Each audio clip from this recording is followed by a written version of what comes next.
Brad Mondo's new hair gel claims to be vegan, but his ingredient list tells a different story. Before I get into the tea, I just want to put out a disclaimer. Please do not send any hate to Brad Mondo or anyone else involved in this story. This video is simply meant to report on the news and give some insight on the situation. Now let's get into the tea.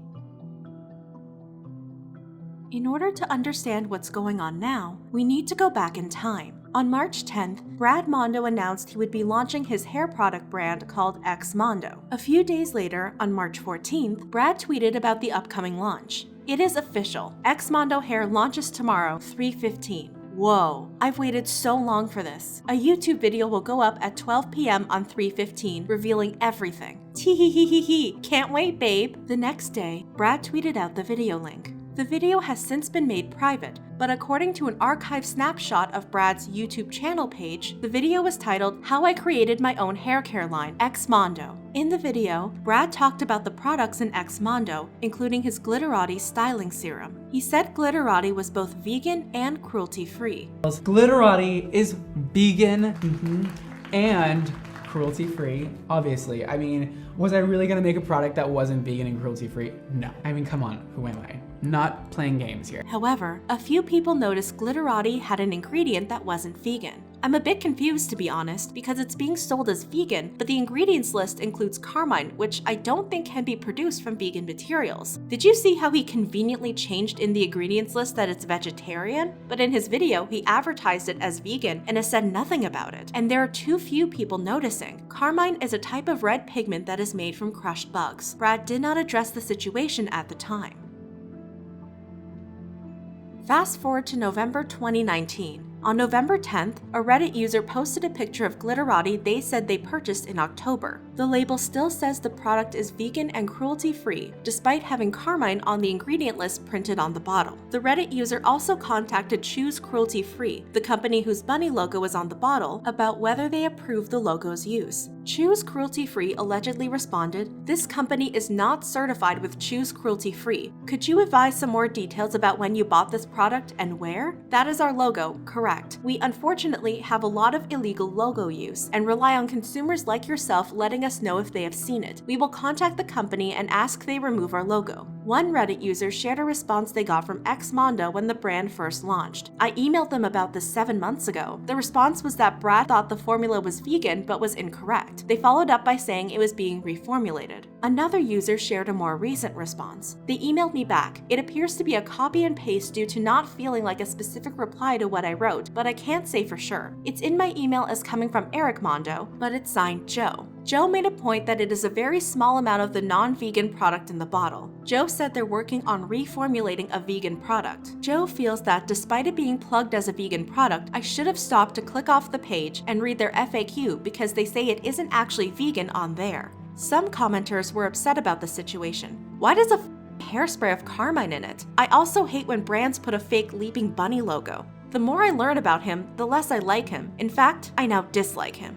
A few people wanted a refund. Yeah, kind of a bummer, especially at $29 a bottle and a refund policy of too bad. Hold up. He sold you something under a pretense of being vegan, which is fraudulent, so you should absolutely be fighting for a refund. This is absolutely something to fight over. I'm not vegan, but I pick vegan products when I can and always cruelty-free. I'd be a bit ticked over this, but no big deal for me personally. If I were a hardcore vegan, I would be livid. He's going to have a lot of angry customers on his hands once this catches wind. One person thought Mondo may not have updated their packaging yet. It can take 6+ months and a lot of money to update packaging. Unless it's something major like an allergen not being disclosed, they're probably not in a rush to fix it until they have other artwork changes to make at the same time. Plus, they still need to sell through all the old stock. They can absolutely do what any other retailer would do and at least slap a sticker on it. That seems to be the end of the situation for now.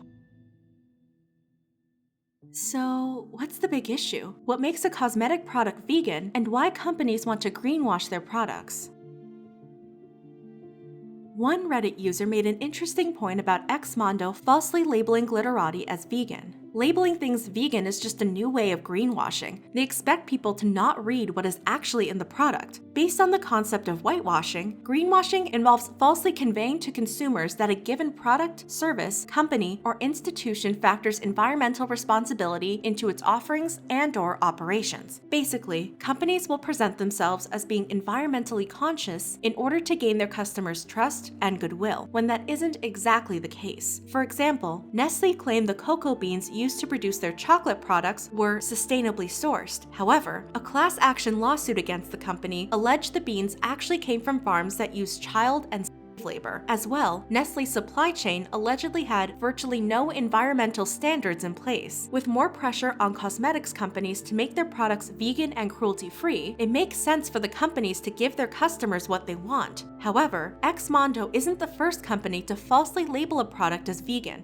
In May 2018, Glossier launched their first mascara, Lash Slick. The company initially claimed the mascara was vegan, but eagle-eyed consumers noticed the ingredient list included beeswax. In an email to a customer, Glossier wrote, "This morning, we unfortunately made a copy mistake in labeling this mascara as vegan and are writing to let you know that Lash Slick is actually not vegan. While the biotin ingredient in Lash Slick is vegan, due to the inclusion of beeswax, the formula is not. We understand that if you had known this, your preference may have been to not purchase Lash Slick. The product is on its way to you already, but we've proactively refunded you for the full cost of Lash Slick just in case." And in a statement to Racked, Glossier said, "When we realized our copy error yesterday morning, we immediately updated our site and proactively refunded every customer who purchased Lash Slick before the mistake had been updated on our website." Even though it may not always be intentional, it's easy to understand why customers would feel like companies are trying to deceive them. So, how can you protect yourself from being greenwashed with your cosmetics? Well, you can read the ingredient lists on your makeup and skincare. A cosmetic product is vegan when it does not contain any animal products, animal byproducts, or animal derivatives. Some common animal ingredients found in beauty products are lanolin,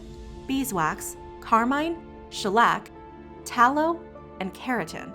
So, even if the label says the product is vegan, it's important to always check the ingredient list and know what to look for. This story flew under the radar, but it's still important to talk about. If you label your product as vegan, it's probably a good idea to have it actually be vegan. Many people choose to live vegan lifestyles for several reasons, including the environment, their health, or their personal moral code. So when they purchase a product they think is vegan, they can feel betrayed when they find out it's not vegan after all. It's not clear if Brad knew the product wasn't vegan when he made his launch video or when he launched the brand. But as soon as he found out the truth, he should have been honest with his audience and refunded the customers who purchased Glitterati before Mondo fixed their website and packaging. At the end of the day, whether it was intentional or not, Mondo sold a product under false pretenses, and they need to rectify their mistake before any future launches. What do you think about this story? Do you purchase vegan products? Let me know in the comments below.